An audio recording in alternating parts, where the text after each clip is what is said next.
앞에 올려드리겠습니다.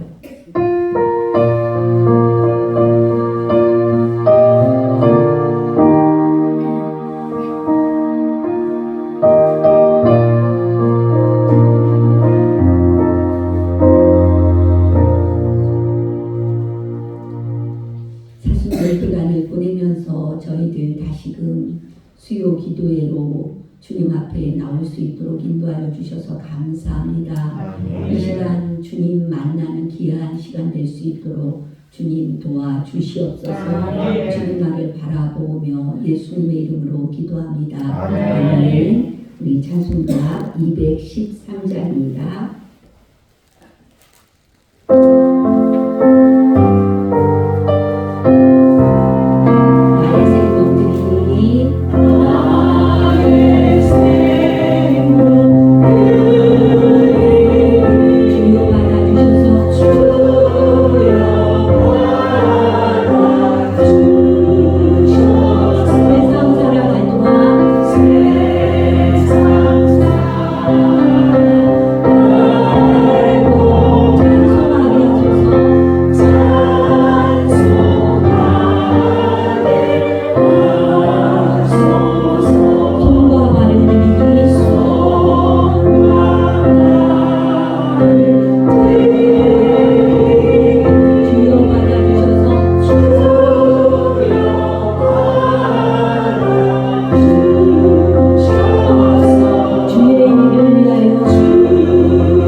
마태복음 28장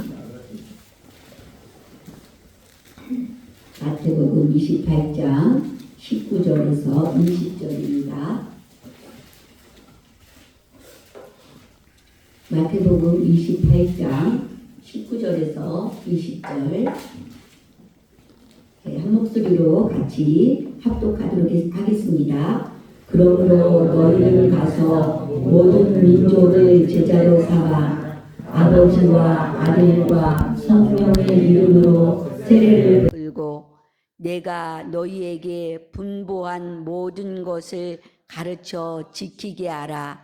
볼지어다 내가 세상 끝날까지 너희와 항상 함께 있으리라 하시니라. 아멘. 아멘. 오늘 교회론 마지막 날이 되겠습니다. 이제 우리가 그 교회론에 대해서 나누면서 이게 우리 성도님들이 잘 좀 따라오시면 너무 좋겠다 그런 마음도 드는데 그렇습니다. 결론적으로 얘기하면 우리 안에 누가 거하시죠? 성령님이 거하시기 때문에 우리는 거룩한 성전이라는 겁니다. 아멘. 예, 하나님의 백성으로 모인 이 공동체를 교회라고 하면서 우리도 하나하나 각자가 또 작은 교회가 되는 거지 않아요? 예, 그렇습니다. 하나님께서 명령하셨듯이 내가 거룩하니 너희도 거룩하라. 거룩한 삶을 살아야 되는 우리를 통해서 누가 보여지는 겁니까? 예수 그리스도가 보여지는 우리가 작은 교회입니다. 그래서 오늘 이제 교회론을 마무리를 하려고 하는데 그동안 한 것을 이제 복습하면서 총정리를 이제 하는 시간을 갖도록 하겠습니다. 처음에 성경에서 나오는 교회의 모델, 그래서 구약과 신약을 이제 보았습니다. 그러면서 구약에서 부르그만이 한 그 이스라엘의 정체성을 그렇게 오래 지킬 수 있는 비결이 무엇인가? 부르그만이 4개로 나눠 본 것을 우리가 보았잖아요. 그런데 왜 교회의 모델일까? 제가 이제 그런 생각을 해봤습니다. 그 부르그만이 4개의 비결을 뭘로 봤죠? 첫 번째, 성전과 제사장, 그리고 두 번째로는 왕, 세 번째 현자들, 그리고 네 번째 예언자들, 그렇게 이제 나누었던 것을 우리가 이제 들었습니다. 그러면서 왜 교회의 모델이 될까라는 생각을 해보면서 그리스도가 기름 부음 받은 자라는 뜻이잖아요. 그리스도라는 것이. 그러면 기름 부음 받은 자가 누구누구를 가리키죠?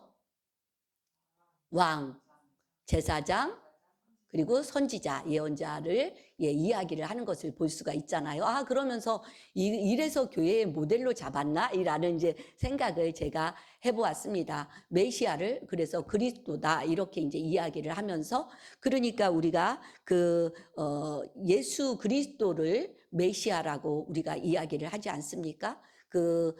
기름 부음 받은 자의 역할을 우리 예수님께서 다 감당을 하시고 지금은 이제 중보자로서 하나님께 가서 우리를 위하여서 중보하시고 계시는 그 예수님을 믿으시지요? 아멘. 예, 그래요. 그리고 더 나가서 신약으로 오면서 이게 그리스도의 모형, 그림자, 예언, 이러한 구약의 것들을 이제 신약에 와서 그것을 실현하고 있는 것을 볼 수가 있잖아요. 그렇죠? 예. 신약에서 예언의 성취다. 그렇죠? 그리고 모형과 그림자의 실체로 나타났다라고 이제 이야기를 하거든요. 그래서 우리 신약 성경에서는 교회를 신학적 본질로 4개로 또 나눈 것을 우리가 배웠어요. 그래서 첫 번째로는 하나님의 백성인 교회라는 거예요. 교회가 그냥 모임이 아니잖아요. 누구의 모임이에요? 하나님의 백성인 교회라는 거죠. 이스라엘을 하나님이 선택하셔서 불렀던 것처럼 교회도 누가 선택하셔서 부르셨다? 하나님이 선택하셔서 부르셨다. 그래서 하나님의 백성인 교회. 두 번째로는 구원의 공동체인 교회입니다. 무슨 공동체라고요? 그렇죠. 그냥 우리 교회는 그냥 모임이 아닌 거예요. 구원받은 예수 그리스도를 구주로 고백하는 그 터 위에 교회가 세워지는 거거든요. 그래서 우리는 구원받은 우리들이잖아요. 그렇죠? 구원받은 우리가 결국은 이 구원 사역을 응답함으로써 시작되었다. 교회가 이렇게 얘기하고 있거든요. 이 구원 사역을 나만 받는 것이 아니고 이제 어떻게 해야 된다? 세상에 나가서 선포하고 전해야 되는 사명이 우리에게 있는 것입니다.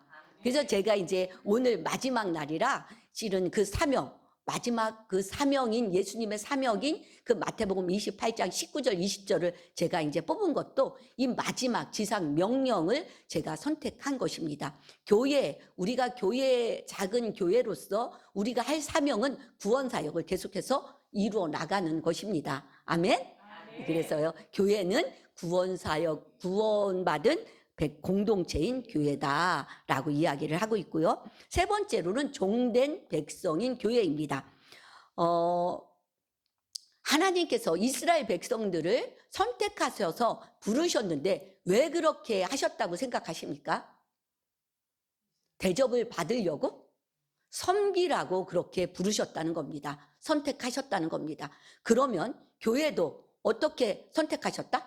하나님께서 섬기도록, 그렇죠? 섬기도록. 그래서 종된 백성인 교회입니다. 교회를 그렇게 이 신약 성경에서 신학적인 본질을 설명할 때에 그렇게 설명하고 있다는 겁니다. 하나님의 백성인 교회. 두 번째로는 구원의 공동체인 교회. 세 번째로는 종된 백성인 교회. 우리가 섬김을 받으려고 하면 안 된다는 거죠. 예수님께서도 내가 섬기러 온 것이 아니고 섬기러 왔다라고 말씀하셨듯이 우리도 섬기는 삶을 살아야 한다는 것입니다. 아멘. 마지막으로는 성령의 공동체인 교회입니다. 무슨 공동체라고요? 성령의 공동체인 교회. 예수님이 승천하시면서 내가 아버지께로 가면 내 뒤에 누가 오신다고 약속하셨습니까? 성령님이 오신다고. 예, 바톤 터치라고 저번 주일 목사님께서 말씀하셨잖아요.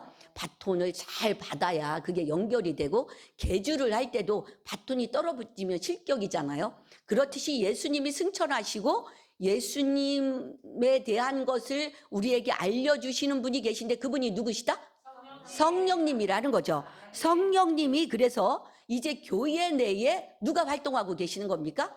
성령님이 교회 내에서 활동하고 계시는 것입니다. 성령의 임재에 힘입어서 교회는 증언하고 자라게 됩니다. 내가 아무리 똑똑하다고 내가 하는 것이 아니고 내 안에 계신 성령님께서 나를 사용하셔서 일하시는 것을 믿으시기를 바랍니다.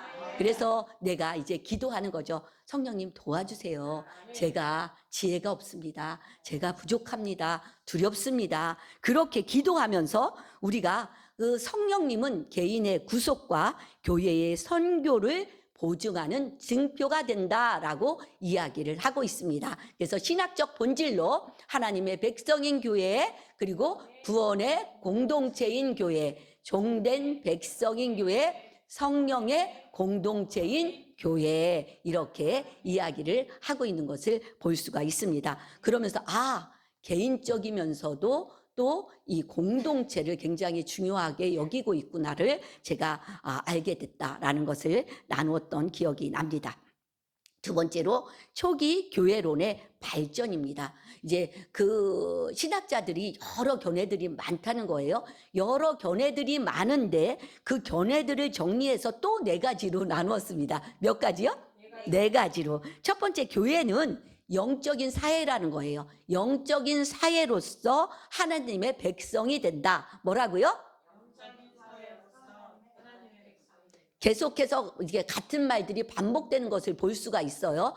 그런데 영적인 사회가 붙어 있잖아요. 영적인 사회로서 우리가 하나님의 백성이 되는 거라는 거예요. 교회라는 것이. 그리고 두 번째로는 모든 그리스도인들은 이 세상에서 그리스도 안에서 하나가 되는 겁니다. 뭐라고요? 뭐가 된다? 하나가 된다는 거예요. 하나가 된다. 중요하다는 거죠. 하나가 되는 거예요. 그런데 누구 안에서? 그리스도 안에서. 영적인 사회이며 하나님의 백성이고, 두 번째로는 그리스도 안에서 하나다라고 이야기를 하고 있어요. 그리고 세 번째로는 교회는 참된 기독교의 가르침을 간직한 보고다. 무엇을 간직하고 있다고요? 교회는 참된 기독교의 가르침을 간직하고 있다는 거예요. 어디서 이 기독교의 참된 가르침을 배울 수 있겠습니까? 어디에서 배울 수 있습니까? 교회에서 배울 수 있다는 것입니다. 그리고 네 번째로는 교회는 전 세계의 신실한 이들을 하나로 묶어서, 하나가 또 나오네요. 그들의 신앙과 성결함을 성숙할 수 있도록 이끈다. 이제 성숙하도록 우리가 자라가야 되는데 어디에서? 교회에서 자라갈 수 있다는 겁니다. 우리가 그래서 이 모이기를 힘써야 하는 것입니다.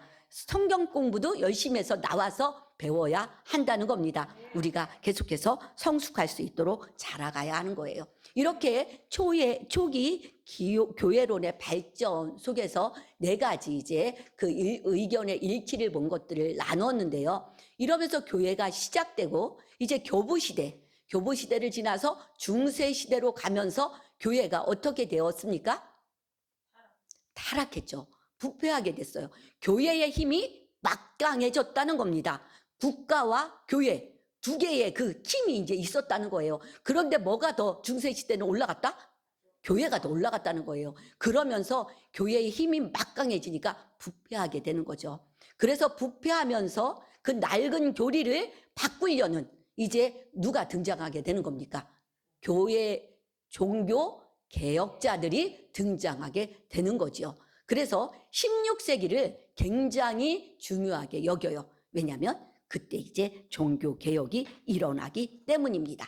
그래서 우리가 개신교라는 말을 쓰잖아요. 16세기에 이제 등장하는 거죠. 교부 시대와 이 중세 시대를 거치면서 이제 교회의 힘이 막강하게 되고 모든 것을 지배하게 되는 거잖아요. 이러한 부패와 타락으로 종교개혁자들이 등장하면서 그 종교개혁의 핵심 사상이 뭐라고 얘기했는지 생각나나요? 오직 성경, 오직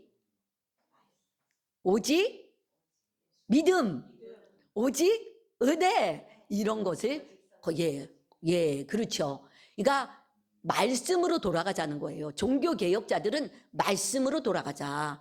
그 교황의 권위가 너무나 세고 돈으로 면죄부를 팔면서 그렇게 연옥에서 천국으로 갈 수 있다고 막 면죄부를 팔고 그러는 상황까지 가기 때문에 이제는 그 종교개혁자들이 이제 들고 일어나는 거예요. 말씀으로 돌아가자. 오직 성경이다. 오직 믿음이다. 오직 은혜다. 어떠한 행위로도 구원받을 수 없다. 오직 믿음으로 하나님의 은혜로만 구원을 받을 수 있다. 이렇게 외치게 되는 거죠. 그러면서 카톨릭과의 그 관계를 끊어버리면서 개신교가 등장하게 되는 겁니다. 그래서 개신교의 초기의 교회론 이렇게 이제 이야기를 한다면 누가 이제 나오게 되는 거죠? 마틴 루터, 장 깔뱅, 찌빙글리가 이제 나오게 되는 겁니다. 그래서 저번 시간에 이제 같이 나눴던 거 생각나시죠? 예. 그래서 16세기는 이 기독교 교회의 본질과 정체성을 구명하는 아주 중요한 시기가 되는 것입니다. 마틴 루터는 교회의 본질을 밝히는 하나님의 말씀에 대해서 강조하는 겁니다. 개혁자들은 뭐에 대해서 강조를 한다고요? 하나님의 말씀에 대해서 강조를 하는 겁니다. 예, 어디에 기록되어 있습니까? 하나님의 말씀이 성경에 기록되어 있잖아요. 그러니까 말씀으로 돌아가자라고 외치는 거지요. 이렇듯 복음의 선포가 교회의 정체성의 본질적 요소다라고 루터는 외치는 겁니다. 눈에 보이는 교회는 하나님의 말씀 선포 위에 세워진다. 뭐 위에 세워진다? 하나님의 말씀 선포 위에 세워진다. 인간 조직은 어떠한 것이든 간에 복음에 근거하지 않으면 결코 하나님의 교회라고 주장할 수 없다라고 강력히 주장하는 겁니다. 그러면서 이제 장 깔뱅은 참 교회의 표지를 두 가지로 정의를 하고 있습니다. 첫 번째는 하나님의 말씀 선포입니다. 뭐라고요? 종교개혁자들은 말씀을 굉장히 강조했다고 했잖아요. 하나님의 말씀 선포. 두 번째들은 올바른 성례전을 여겼습니다. 그 참 올바른 표지로서 교회의 표지를 성례전이 올바로 거행되어야 한다라고 주장을 했다는 겁니다. 그러니까 그 장깔뱅은 말씀 선포와 성례전을 들을 수 있는 것을 볼 수가 있습니다. 이렇게 보이는 교회와 보이지 않는 교회로 구별하는 것을 중요하게 여겼다는 겁니다. 교회는 기독교 신자들이 모이는 공동체로서 눈에 보여지잖아요. 눈에 보여지죠. 그런데 그것뿐만 아니고 성도들의 교제와 선택받은 이들의 무리로서 비가시적 실체라는 거예요. 그러면서 예수님의 그 참된 몸, 그게 보입니까? 안 보입니까? 안 보이잖아요. 비가시적 교회이기 때문에 우리가 교회를 뭐라고 합니까? 그리스도의 몸이다. 그리스도가 머리가 되시고 우리 성도들은 지체가 된다라고 그 몸으로 비유를 하잖아요. 이렇듯이 비가시적 교회이기 때문에 모든 신자들은 존중하고 헌신해야 한다고 깔뱅은 주장하고 있습니다. 그러면서 쯔빙글리는 더 성경의 권위를 더 철저히 강조했다고 보면 되겠습니다. 아, 그랬구나. 쯔빙글리는 그렇게 성경의 권위를 강조하고 있고 교회 전통과 의식까지 배제하게 됩니다. 저번 이제 언제 얘기했던 것 같은데 목사님께서 그래서 교회의 전통이 다 카톨릭은 7성례를 하고 있고 지금 우리는 뭐만 하고 있습니까?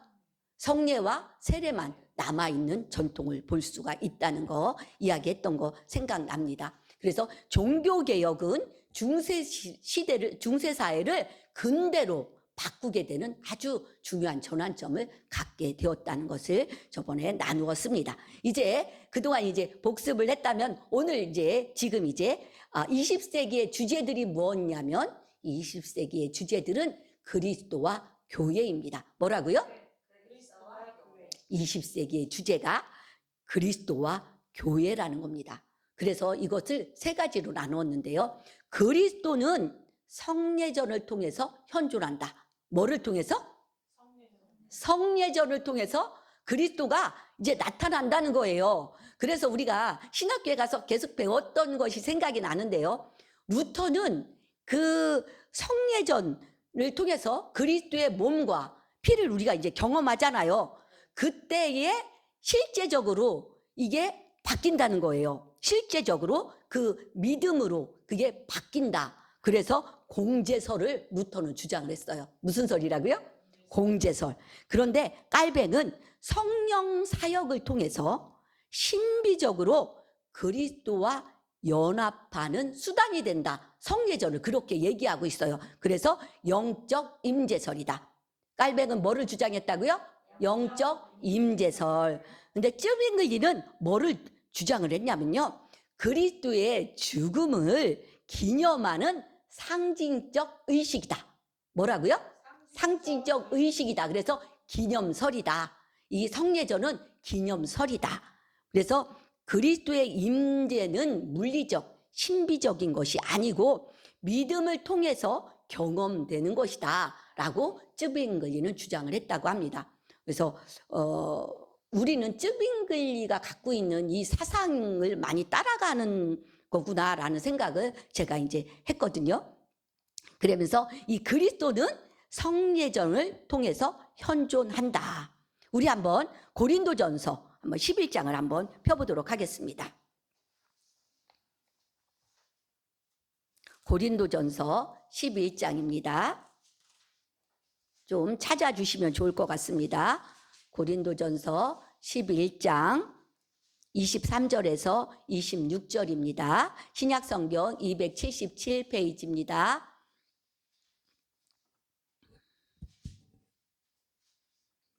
23절, 11장 23절에서 26절입니다. 우리 같이 한번 읽어보도록 하겠습니다. 내가 너희에게 전한 것은 주께 받은 것이니 곧 주 예수께서 잡히시던 밤에 떡을 가지사 축사하시고 떼어 이르시되 이것은 너희를 위하는 내 몸이니 이것을 행하여 나를 기념하라 하시고 식후에 또한 그와 같이 잔을 가지시고 이르시되 이 잔은 내 피로 세운 새 언약이니 이것을 행하여 마실 때마다 나를 기념하라 하셨으니 너희가 이 떡을 먹으며 이 잔을 마실 때마다 주의 죽으심을 그가 오실 때까지 전하는 것이니라. 아멘. 예, 바울이 성례전에 대해서 이렇게 이야기를 하고 있는 것을 볼 수가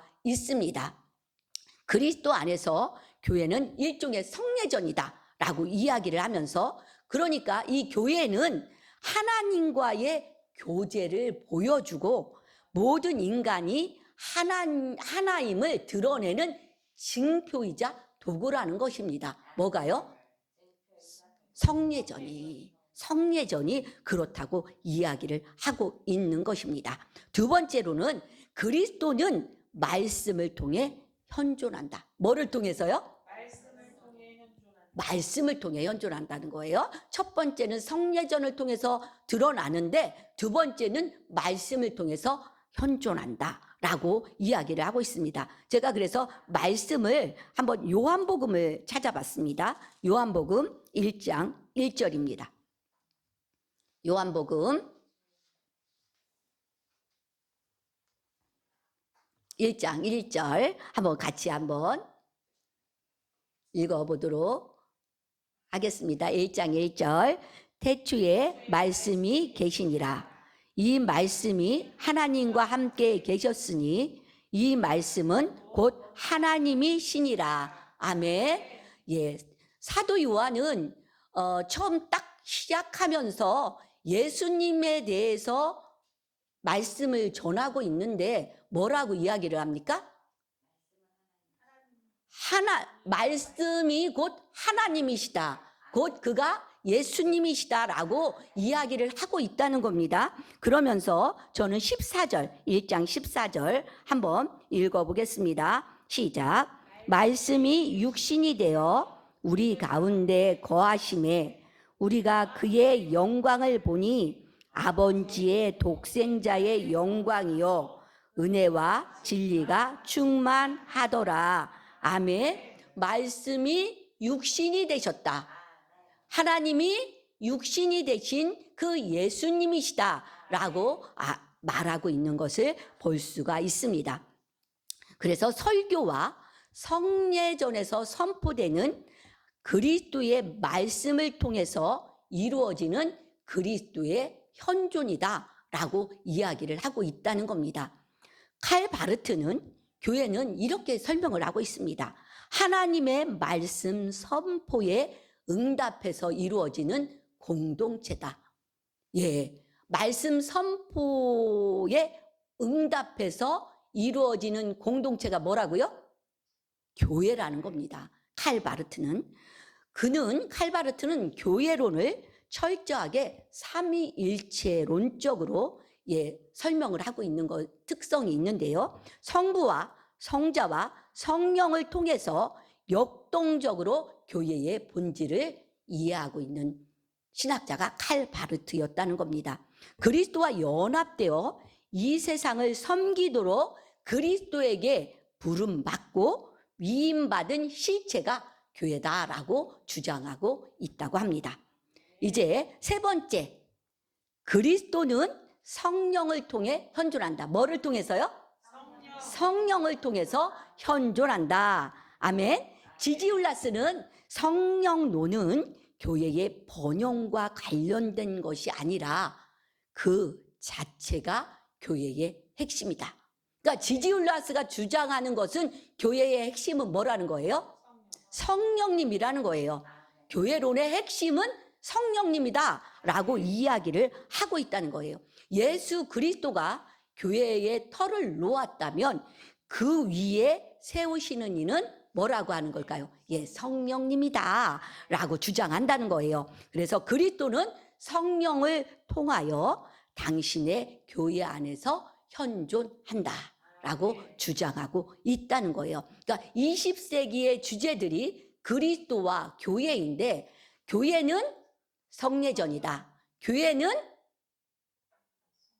말씀 선포, 말씀을 통해 현존한다. 그리고 그리스도는이라고 그랬죠. 그리스도는 성령을 통해 현존한다 라고 이제 세 가지로 이야기하는 것을 볼 수가 있습니다. 우리 성령에 대한 것, 우리 고린도전서 한번 3장 볼까요?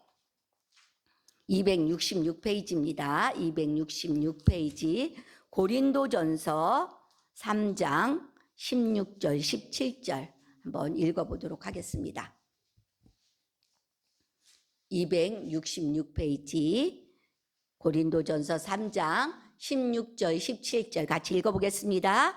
너희는 너희가 하나님의 성전인 것과 하나님의 성령이 너희 안에 계시는 것을 알지 못하느냐. 누구든지 하나님의 성전을 더럽히면 하나님이 그 사람을 멸하시리라. 하나님의 성전은 거룩하니 너희도 그러하니라. 아멘? 아멘? 우리가 뭐라고 이야기를 하고 있습니까? 하나님의 성전이다. 하나님의 성령이 너희 안에 계시는 것을 알지 못하느냐? 하나님의 성전이 어떻다? 거룩하다는 거예요. 거룩하다.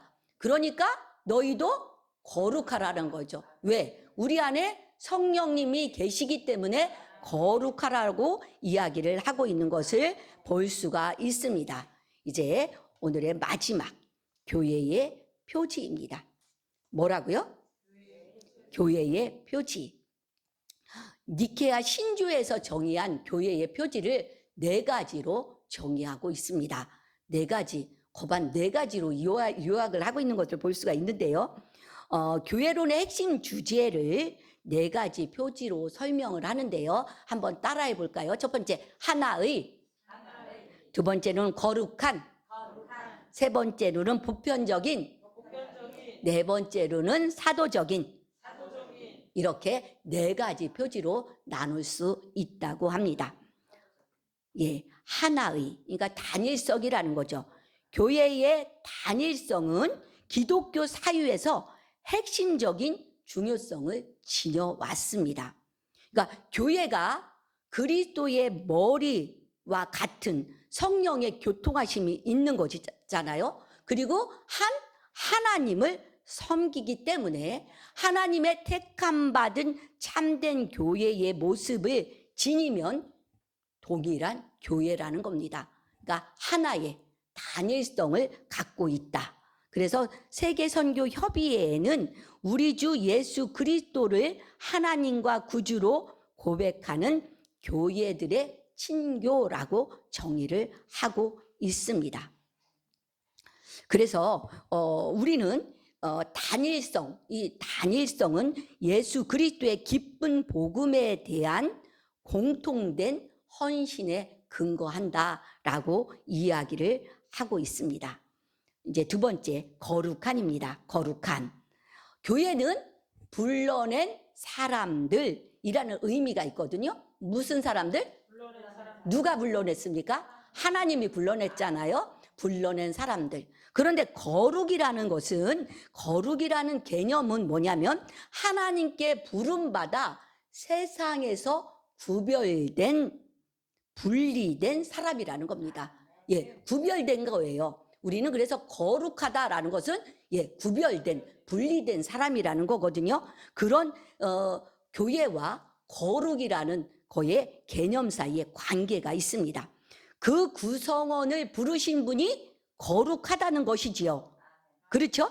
예. 그래서 계속해서 구약에서도 뭐라고 얘기를 하셨습니까? 내가 거룩하니 너희도 거룩하라. 하나님께서 계속해서 이야기하시는 것을 볼 수가 있지 않습니까? 아까 고린도전서 3장 16절 17절에서도 이야기하셨듯이 거룩하라고 이야기를 하는 것을 볼 수가 있습니다.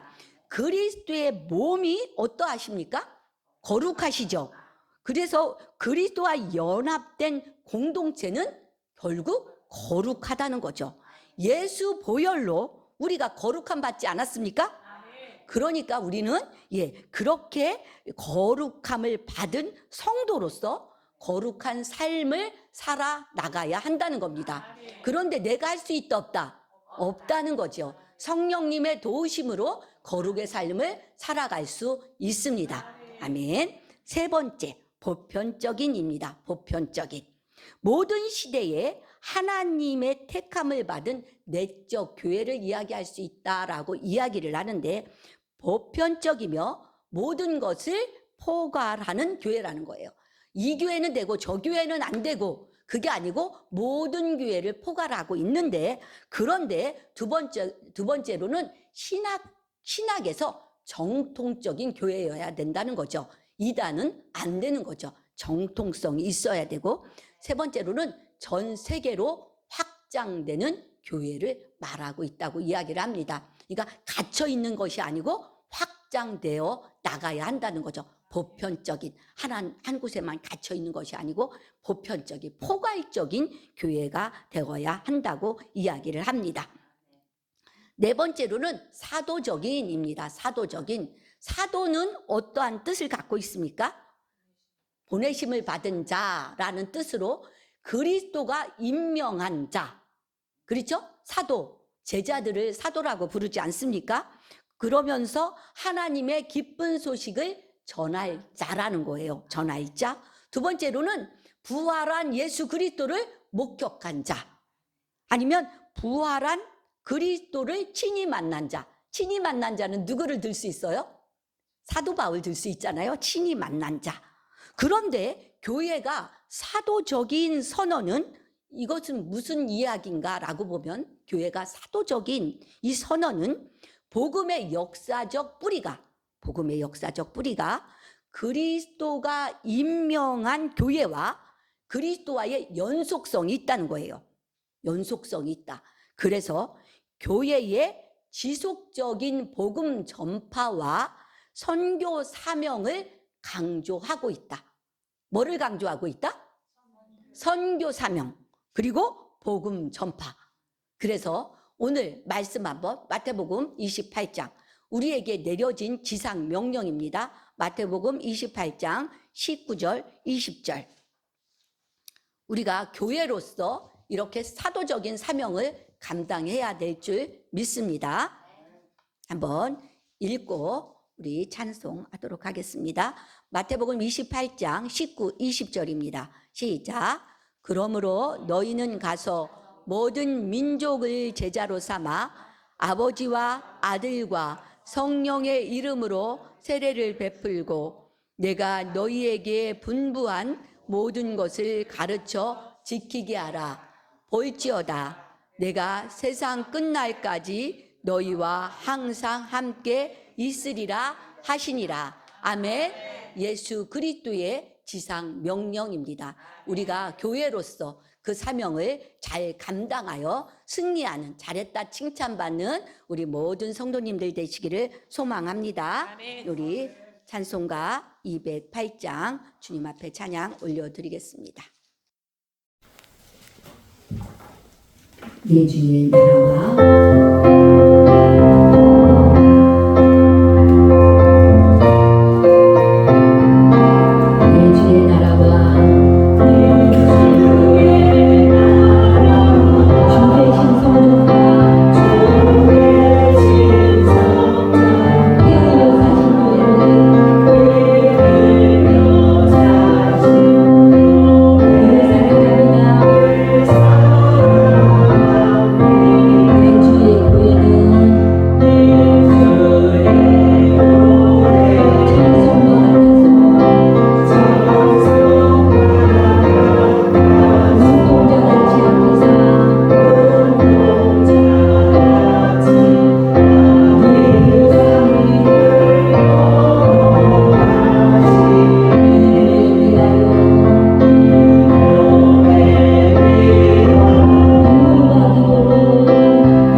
뛰고 있는지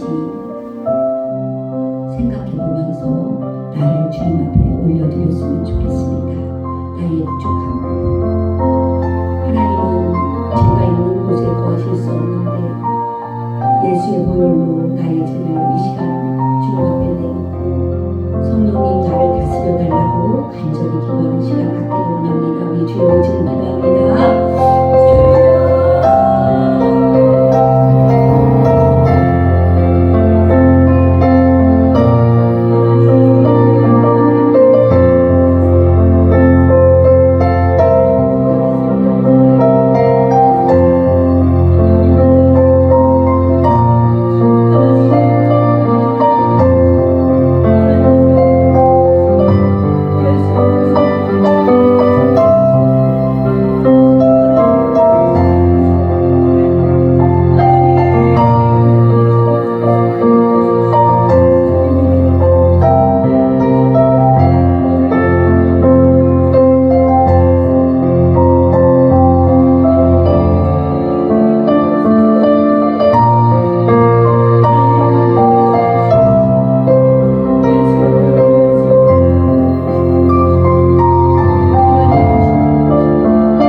우리 새가족들이 지금 들어오고 있는데 새가족들을 잘 풀고 그들을 세워나갈 수 있게 해달라고, 그리고 말씀학교 또 귀한 영혼들 보내주셔서 말씀학교 AB가 잘 운영될 수 있도록 위하여서 우리 교회를 위하여서 기도하도록 하겠습니다. 주여 축복합니다.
6월 3일 대통령 선거가 있습니다. 정말 하나님께서 원하시는 이 나라를 잘 이끌어나갈 대통령이 선출될 수 있도록 이 문제를 놓고 국민들로 기도해야 될 줄 알았습니다. 이 나라 문제를 위해서 우리 주님의 지금 기도합니다.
기도할 수 있는데 왜 영원하느냐 말씀하시는 주님의 음성을 기억합니다.